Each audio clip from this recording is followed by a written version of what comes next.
નમસ્કાર, હું Rinku Prajapati public India ન્યૂઝમાં આપનું સ્વાગત કરું છું। શરૂઆત કરીએ આજના સમાચારની। નાવલી નજીક બેકાબુ આઈશરે રોડ ક્રોસ કરતા સાયકલ ચાલકને ટક્કર મારી। ઘરેથી સાયકલ લઈને ખેતરે જવા નીકળેલા ખેડૂતનું અકસ્માતમાં મોત। આણંદ તાલુકાના નાવલી ગામ નજીક પૂર ઝડપે પસાર થતા આઈશરના ચાલકે એક સાયકલને ટક્કર મારી હતી।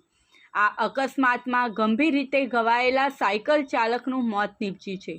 આ અંગે આણંદ રૂરલ પોલીસે આઈશર ચાલક વિરુદ્ધ ગુનો નોંધી કાર્યવાહી હાથ ધરી છે।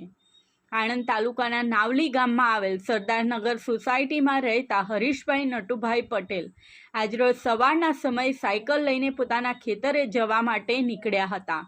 તેઓ નાવલી બસ સ્ટેન્ડ નજીક અંધારિયા આસોદર માર્ગ પર રોડ ક્રોસ કરતા હતા।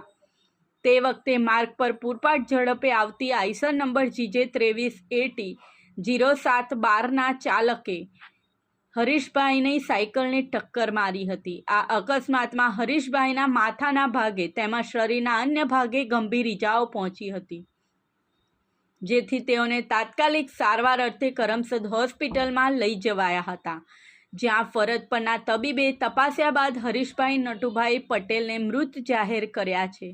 આ અંગે પ્રવીણભાઈ મનુભાઈ પટેલની ફરિયાદના આધારે આણંદ રૂરલ પોલીસે આઈશર ચાલક વિરુદ્ધ ગુનો નોંધી કાયદેસરની કાર્યવાહી હાથ ધરી છે।